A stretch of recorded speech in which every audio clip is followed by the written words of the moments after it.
kalau makan tidurnya teratur. Iya, betul. Teratur. Bisa memberikan petunjuk perintah juga ya. Iya. Ini tadi sudah melakukan pemeriksaan di luar Bu ya. Untuk hasil ADN-nya tadi suhu badannya 36,6, nadinya 105 kali per menit, respirasinya 31 kali per menit. Ini tanda-tanda vitalnya juga sudah normal Bu ya. Sebelum saya melakukan deteksi dini masalah mental emosional pada balita dengan KMMA, yaitu, apakah Ibu sudah tahu? Iya, Belum? Oh iya, saya jelaskan ya. Yaitu kuesioner masalah mental dan emosional pada balita. Jadi kita memeriksakan apakah anak ada penyimpangan atau tidak. Nah, nanti saya akan memberikan pertanyaan ke Ibu. Ibu tinggal jawab iya atau tidak, ya.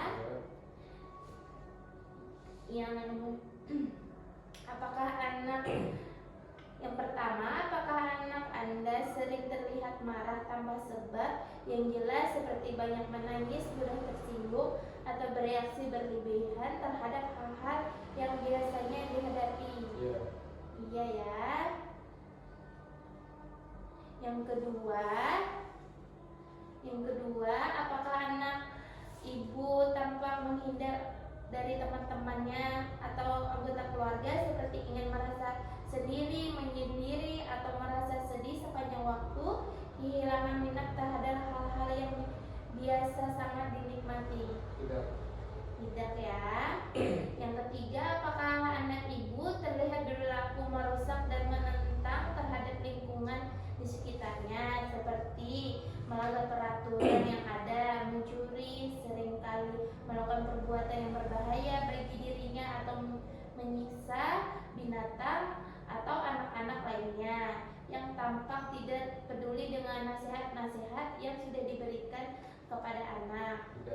Tidak ya Bu ya. Yang keempat, apakah anak Anda memperlihatkan adanya perasaan ketakutan atau kecemasan berlebihan yang tidak dapat dijelaskan asalnya dan tidak sebanding dengan anak yang seusianya? Tidak. Yang kelima, apakah anak Anda mengalami keterbatasan oleh karena adanya konsentrasi yang buruk atau mudah teralih perhatiannya sehingga mengalami penurunan dalam aktivitas sehari-hari, prestasi belajarnya? Tidak. Yang keenam, apakah anak Anda menunjukkan perilaku kebingungan sehingga mengalami kesulitan dalam berkomunikasi, membuat keputusan? Tidak juga. Yang ketujuh, apakah anak Anda menunjukkan adanya perubahan pola tidur seperti sulit tidur sepanjang waktu, terjaga sepanjang hari, sering terbangun di malam waktu tidur oleh karena mimpi buruk atau mengigau? Tidak Bu ya. Yang kedelapan, apakah anak ini mengalami perubahan pola makan seperti kehilangan nafsu makan atau makan yang berlebihan?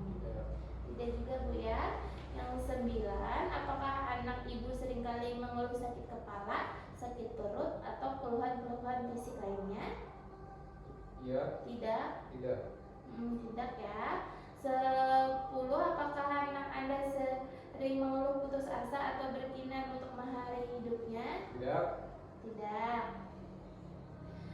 Yang ke-11, apakah anak Anda menunjukkan adanya kemunduran perilaku atau kemampuan yang sudah dimilikinya? Tidak. Yang terakhir, apakah anak Anda melakukan perbuatan yang berulang-ulang tanpa alasan yang jelas? Tidak. Nah, ini sudah selesai Bu ya. Dari hasil pemeriksaan, dari 11 pertanyaan, anak Ibu ianya 1, tidaknya 11. Jadi anak Ibu termasuk normal ya Bu ya. Tidak ada masalah atau kelainan. Jika dalam pemeriksaan ini ada yang lebih dari 2, itu perlu rujukan ke rumah sakit. Tapi ini tidak. Jadi untuk masalahnya cuma 1, emosionalnya sering marah-marah tanpa sebab sekarang Bu ya. Jadi kita fokus ke emosional anaknya. Kita kasih pemahaman bagaimana harusnya marah, bersikap. Jadi